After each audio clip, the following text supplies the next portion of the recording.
Okay, so we went through the bike. We checked out the engine oil, the drive shaft oil. We switched out our air filter. What did we do? We switched out the spark plugs.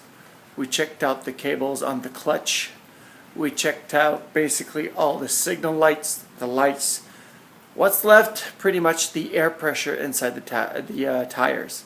Is it good enough? Is it not good enough? Easy as hell on a Virago 750. Very basic information. But some of you guys don't know how, because I got a lot of comments, a lot of emails asking me what is the tire pressure supposed to be at and how do we check it. Very simple operation. Instead of taking it over to the mechanic, check it out. On the drive shaft itself, you got some numbers right there. Take a look at it. The front tire, the rear tire, right? It says 29 psi, 33 psi. Pretty simple information right there. So what we're going to do is going to check out the psi on the tires. If it's too low, we got to add some air into it. And if it's too high, we got to take some air out. Okay? This is a maximum load. Say the bike was fully loaded with a shitload of stuff on it.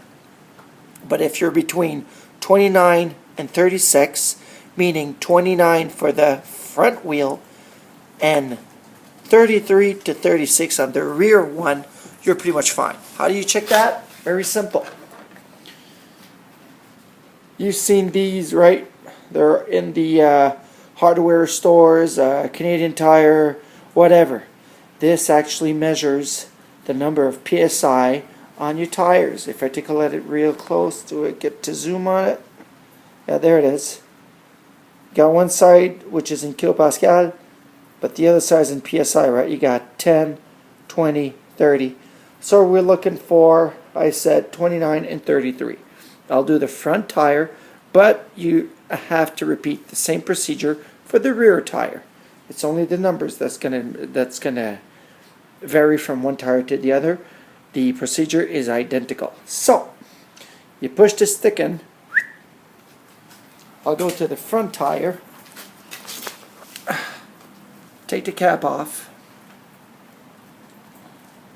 Put it aside. Don't lose it.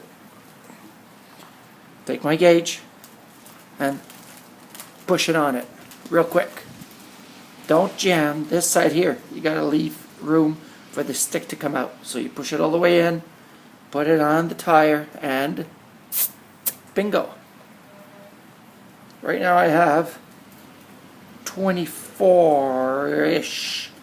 22, 23, 24. And if I take a look at my thing here, it says 29. So basically I'm too low. I'll do it again. I'll do a second test.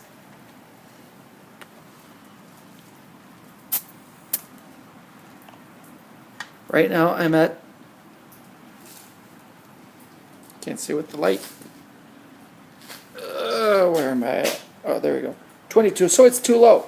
I got to add some air into it until I reach the proper gauge, which would be just below 30. I should see this right now. But right now I am at, not easy working with two hands and holding this thing. I'm at 22, so it's too low. This does not mean that I'm going to kill myself riding the bike. But I do know that as soon as I take it out, because the battery's still on the charger, I got to put it on for 24 hours because I plugged it in yesterday. As soon as the battery's on the bike, my first ride will be to go to the garage and put some air into my tire. I measured the rear one yesterday, and I was at 32, and I should be at 33, so it's not too bad. What varies? Pressure. Air pressure could vary on the tires, your surrounding air pressure. I just came out of winter storage, so basically the pressure will vary. So I'll add some air into my front tire, recheck my rear tire, and if the numbers are good, I'm good for my season. But it's always good to check it out once in a while with this here, so I'll always have it on the bike. So basically, an emergency kit, we could call it. Keep this on your bike and keep a set of spark plugs on your bikes. And of course, the tool to take the spark plug out. Those are the most common problems you'll have in a bike. I'm not saying they break down all the time, but it's always good to have. Just like a car has a spare tire in the rear, it doesn't mean you're going to use it.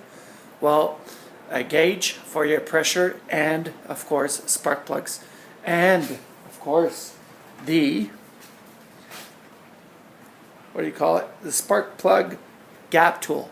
Have it on your bike too. If you're wondering how to switch out the spark plugs, I did a video. Just check it out, and it's all in detail.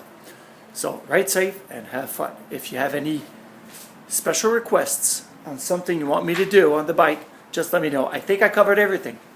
But check out my videos, and if you have any special requests or whatever, just send me an email and I'll check it out. Okay? So ride safe and have fun.